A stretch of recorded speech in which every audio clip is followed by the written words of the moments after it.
Listen, I need to talk about something that has been living rent-free in my head. Power bottoms in BL manhwa. I mean, why are they so awesome? Are we finally ready to admit that power bottoms are the superior trope in BL manhwa? Have you ever read a BL manhwa where the so-called bottom is actually the one running the whole relationship? Yeah, those are the best ones. Because, let's be honest, there's nothing more satisfying than watching a cocky scene get absolutely wrecked by the one he thought he would be in control of.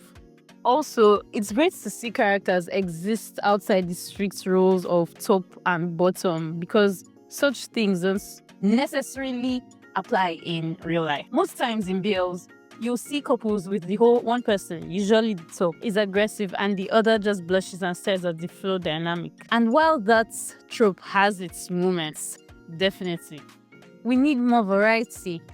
This is exactly where the power bottoms come in. These characters do not play by the usual rules. They might be receivers, but they are not submissive at all.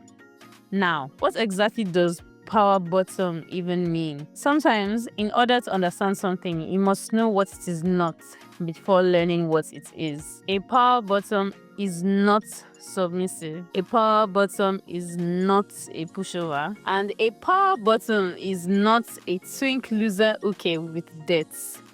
Please note, simply put, a power bottom is a dominant person, in this case a man, who prefers to be on the receiving end of. This amazing article from Grindr was super informative. For this video, I would like to use my own definition. A power bottom is a dominant person who bottoms and controls the reins in the relationship. Please note, a beefy bottom is not to be confused with a power bottom. It takes more than bulging muscles to be a power bottom, and people make this mistake every single time. Also, you can't take a single instance of a character being assertive to classify them as a power bottom. No, it needs more than that. Let's take Kang Jun from Third Ending, for example. He's very buff and physically larger than his partner, but you cannot describe him as a power bottom for very obvious reasons. Likewise, Khalil from Define the Relationship was very masculine. He was an alpha, very muscular, but you would not describe him as a power bottom. So then who are the power bottoms? Unromantic romance gave us Chu Ga-in, and it's hard to describe him as anything other than a power bottom. First off, he's assertive during intimate moments with his later husband, Oyono. In fact, the couple's very first intimate moment was very dubiously initiated by Chu Ga-in.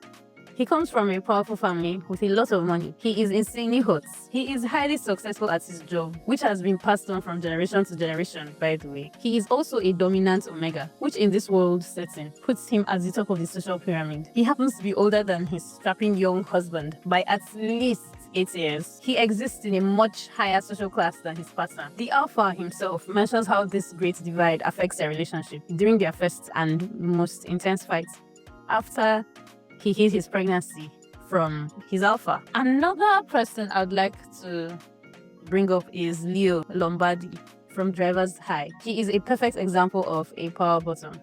We know just how assertive Leo can be. JJ, his lover, is always at the mercy of Leo's whims. Leo is very demanding, dominant.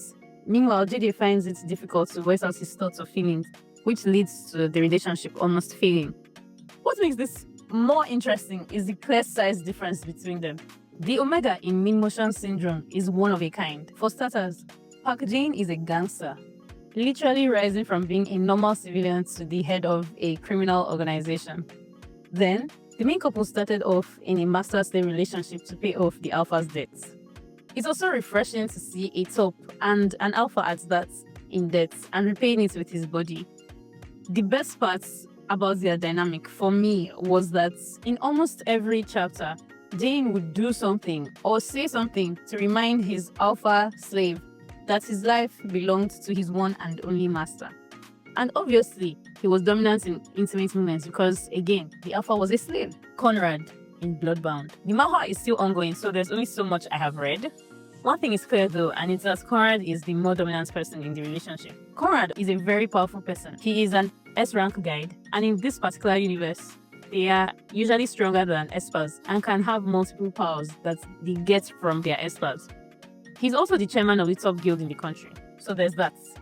I can't wait to see how their love story develops, and I hope Fabian develops a backbone along the way. He is so beautiful. At the end of the day, power buttons are game changers in BL manhwas. They make the romance feel fresh, interactions feel electric, and the relationships feel real. If you've been sleeping on this trope, consider this your wake-up call. Read a BL manhwa with a power button today. And if you love this kind of content, trust me, you want to watch the next video, pop it up on your screen. Click it now. Oh, you're still watching. Here's a thank you for sticking with us to the end. I have 2 honorable mentions for you. The first is Wolf Wolf. It's available on Tapi Tuna and Lezhin, and Fake Romance available on Lezhin. These 2 manhwas have power buttons that I'm sure you will love. See you next time.